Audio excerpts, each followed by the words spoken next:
दोस्तों, क्या आपको हजमोला वो खट्टी सी गोली याद है जिसको आज भी याद करें तो मुंह में पानी आ जाता है। टेस्ट में कमाल की होती है ये गोली और आज भी मुंह में एक भी गोली चली जाए तो खाने का मजा आ जाता है। और हजमोला का नाम सुनते ही आपके मुंह में 100% ये तय है कि पानी तो जरूर आया होगा। तो दोस्तों, क्या आप ये जानते हैं कि हजमोला को असल में बनाया कैसे जाता है? और दोस्तों, क्या आप ये जानते हैं कि ऑटोमेटिक और मैनुअल कार में कौन सा गियर ट्रांसमिशन ज्यादा बेहतर होता है? जहाँ पेट्रोल ये दिन ब दिन महंगा होता जा रहा है, वहाँ ये हजमोला आज भी अपनी उसी कीमत में पब्लिक को खुश करने में लगी हुई है। इसको बनाने के लिए सबसे जरूरी इंग्रेडिएंट कोमिन, काला नमक, शुगर, लौंग पेपर, काली मिर्च, जीरा और सबसे मेन इंग्रेडिएंट चूरन का इस्तेमाल किया जाता है। और सबसे पहले जीरे को रोस्ट करने के बाद बाकी सब इंग्रेडिएंट को सॉस में मिक्स करने के बाद ग्राइंडर में डालकर मिक्सचर को तब तक ग्राइंड किया जाता है जब तक एक खास पाउडर की फॉर्म में ना आ जाए। और जब ये मिक्सचर एक मुकम्मल पाउडर फॉर्म में बन जाता है तो कुछ पार्टिकल्स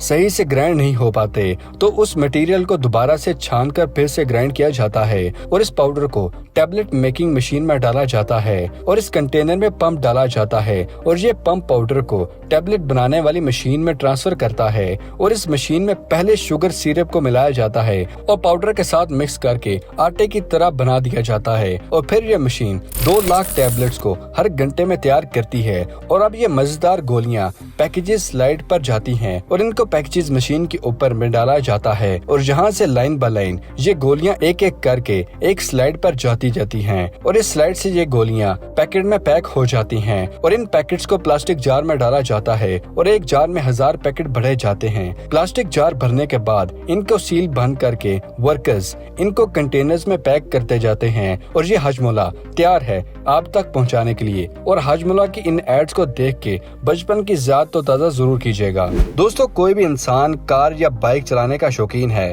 तो वो ये अच्छी तरह से जानते होंगे कि गियर क्या होता है। बाइक हो या कार, हम उसको गियर के बगैर नहीं चला सकते। अब आप ये सोच रहे होंगे कि ऑटोमेटिक कार भी तो होती है और गियर तो उनमें भी होता है, इसलिए कार, बाइक, ट्रक, बस या कोई भी अच्छी व्हीकल जिसमें गियर हो, उस राइड को चलाते हुए आपके दिमाग में कभी ना कभी ये जरूर ख्याल आया होगा कि ये गियर असल में काम कैसे करता है। जब भी हम ज्यादा स्पीड से गियर करते हैं तो गाड़ी तेज चलती है और अगर शुरू में ही हाई गियर कर दिया जाए तो गाड़ी के साथ क्या होता है, आज की इस वीडियो में जानेंगे। तो दोस्तों, क्या आप ये जानते हैं कि कार में ट्रांसमिशन सिस्टम क्यों लगाया जाता है? दोस्तों, उसके लिए ये जानना ये जरूरी है कि किसी कार में ट्रांसमिशन सिस्टम क्यों चाहिए होता है और इसका काम क्या होता है। एक्चुअली ट्रांसमिशन सिस्टम का मेन काम इंजन से पैदा होने वाली पावर को व्हीकल तक लेके जाने का काम करता है और वो यूनिट जो ये काम करता है उसको टेक्निकल लैंग्वेज में ट्रांसमिशन सिस्टम कहते हैं। ये ट्रांसमिशन सिस्टम अलग अलग स्टेप में इंजन से आने वाली पावर को कंट्रोल करता है और व्हीकल और टार्क के दरमियान बैलेंस का काम करता है। बिल्कुल ऐसे ही आप किसी हाईवे पर गाड़ी चला रहे हैं और उस सिचुएशन में टार्क की जरूरत बहुत ही कम होती है। इस कंडीशन में ट्रांसमिशन स्पीड को ज्यादा कर सकते हैं, जबकि किसी पहाड़ी पर चलने के लिए टार्क की ज्यादा जरूरत पड़ेगी और इस कंडीशन में पावर इनपुट से ट्रांसमिशन की स्पीड को कम कर देते हैं और ज्यादा टार्क कर लेते हैं। दोनों ही सिचुएशन में इंजन पावर एक तरह का ही देता है। दोस्तों, ट्रांसमिशन सिस्टम में सबसे इम्पोर्टेंट रोल गियर बॉक्स का होता है। बात की जाए मैनुअल ट्रांसमिशन गियर की तो उसमें गियर को खुद ही कम या ज्यादा करने होते हैं और इस किस्म की गाड़ियों में क्लच ब्रेक और रेस दोनों ही होते हैं। और मैनुअल ट्रांसमिशन गियर में स्लाइडिंग मार्श गियर बॉक्स होता है। स्लाइडिंग मार्श गियर बॉक्स एक ट्रांसमिशन सिस्टम होता है जिसमें गियर और शाफ्ट के बहुत से सेट होते हैं जो कि एक डिजाइन के साथ बिल्कुल फिक्स होते हैं। जब गाड़ी चलते हुए गियर लीवर को चेंज किया जाता है तो अलग अलग गियर की शिफ्टिंग और मैशिंग पर शाफ्ट लेफ्ट से राइट शाफ्ट पर स्लाइडिंग के साथ अरेंज करते हैं। किसी भी इंजन में ट्रांसमिशन सिस्टम में टार्क और स्पीड के दरमियान बैलेंस एक गियर बॉक्स की मदद से मेंटेन करते हैं। मैनुअल गियर बॉक्स और प्रोपोर्शनल के प्रिंसिपल पर काम करता है जिसके अंदर सबसे मेन पार्ट इनपुट और आउटपुट शाफ्ट होते हैं। इनपुट शाफ्ट इंजन के साथ जुड़े हैं और इंजन से रिड्यूस होने वाली पावर से इनपुट शाफ्ट घूमती रहती है और इसी शाफ्ट के ऊपर गियर लगा होता है। दूसरी शाफ्ट आउटपुट होती है जो कि इनपुट शाफ्ट की पावर को जरूरत के हिसाब से चेंज करके व्हील तक भेज देती है। इनपुट शाफ्ट और आउटपुट शाफ्ट को थर्ड शाफ्ट के साथ जोड़ा जाता है जिसको काउंटर शाफ्ट भी कहा जाता है। इस शाफ्ट का मेन काम इनपुट शाफ्ट से पावर लेके आउटपुट शाफ्ट को पावर देने का काम होता है। पावर का फ्लो इनपुट शाफ्ट से काउंटर शाफ्ट तक और काउंटर से आउटपुट शाफ्ट तक जाता है। स्लाइडिंग मैश ट्रांसमिशन में गियर को स्लाइड करके अलग अलग किस्म के गियर रेशियो की स्पीड ले सकते हैं, जिसकी वजह से स्लाइडिंग मैश ट्रांसमिशन को कहा जाता है। ये स्पीड और टॉर्क को बैलेंस करने के लिए बहुत ही जरूरी होता है, पर जहाँ पर गियर को एक दूसरे के साथ लगाना और कटाना होता है, जिसमें गियर का डैमेज होने का खतरा होता है, और इस चीज को खत्म करने के लिए हमें ऐसे ट्रांसमिशन सिस्टम गियर बॉक्स की जरूरत थी जिससे गियर को बार बार चेंज ना करना पड़े। इसका सोल्यूशन हमें ऑटो चीज में मिला, जिसमें गियर हमेशा एक दूसरे के साथ ही लगे रहते हैं। यहाँ पर अलग अलग गियर रेशियो के अकॉर्डिंग गियर साथ साथ रहते हैं, और ये जुड़े हुए गियर आउटपुट शाफ्ट और काउंटर शाफ्ट के ऊपर लगे रहते हैं, जबकि गियर का pair counter shaft input shaft पर लगा रहता है। इनपुट शाफ्ट और काउंटर शाफ्ट पर गियर शाफ्ट के ऊपर फिक्स रहते हैं, मगर आउटपुट शाफ्ट पर गियर शाफ्ट से फिक्स नहीं होते, बल्कि शाफ्ट और गियर के दरमियान गैप रहता है। जब गियर को चेंज करते हैं तो असल में हम आउटपुट शाफ्ट के ऊपर जोड़ रहे होते हैं। इसके लिए ये पता होना जरूरी है कि गियर असल में काम कैसे करता है। दोस्तों, हर गियर के पास एक सिंक्रोनाइज हब लगाया जाता है, जिसके ऊपर हुक जैसा एक पीस होता है।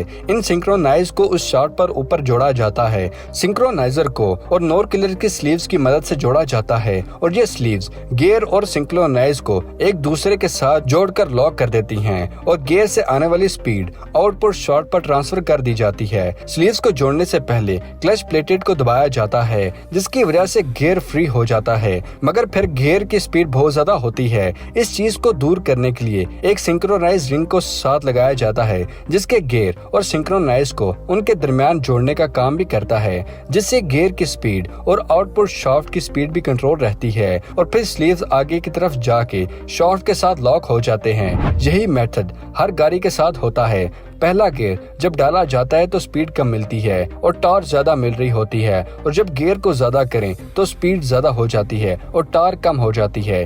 इसलिए रुकी हुई कार को जब चलाना होता है तो हम मैक्सिमम स्पीड और मैक्सिमम टॉर्क देते हैं। ऑटोमेटिक गियर कैसे काम करता है? ऑटोमेटिक गियर में मेन मैनुअल इनपुट नहीं देना होता, इसमें सारा काम सेंसर ही करते हैं। ये सेंसर स्पीड और आरपीएम खुद ही डिटेक्ट करते हैं कि गियर को चेंज करना चाहिए या नहीं। इसमें गियर लीवर होता है, पर इस गियर को गियर चेंज करने के लिए नहीं, बल्कि ड्राइवर रिवर्स, न्यूट्रल और पार्किंग के लिए यूज करते हैं। इन गियर बॉक्स में क्लच का ऑप्शन नहीं होता। इसमें टॉर्क कन्वर्टर नाम का एक डिवाइस होती है। गियर बदलते हुए क्लच के बजाय ये डिवाइस ही सब काम करता है और स्पीड में काम करता है। सवाल ये है कि मैनुअल गियर या ऑटोमेटिक गियर दोनों में से कौन सा बेहतर है? दोस्तों, दोनों ही ट्रांसमिशन वाली कार के बारे में हमने आज आपको बताया, और ये पता चलता है कि ऑटोमेटिक कार्स सिर्फ उन्हीं लोगों को ही यूज करनी चाहिए जो अर्बन ड्राइव करते हैं, यानी कि शहर की सड़कों पर, क्योंकि सिटी के रोड पर बार बार क्लच और गियर का इस्तेमाल करने की जरूरत नहीं पड़ती। जबकि लंबे और तेज हाईवे पर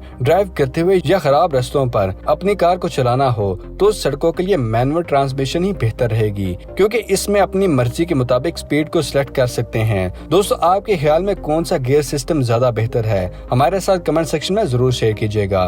तो दोस्तों, ये थी आज की अमेजिंग वीडियो पसंद आने की सूरत में कुछ नया जानने पर वीडियो को लाइक करें और अपनी फैमिली और दोस्तों के साथ शेयर करना मत भूलिएगा। मिलते हैं अगली वीडियो में, तब तक के लिए इजाजत। शुक्रिया। अल्लाह हाफिज दोस्तों।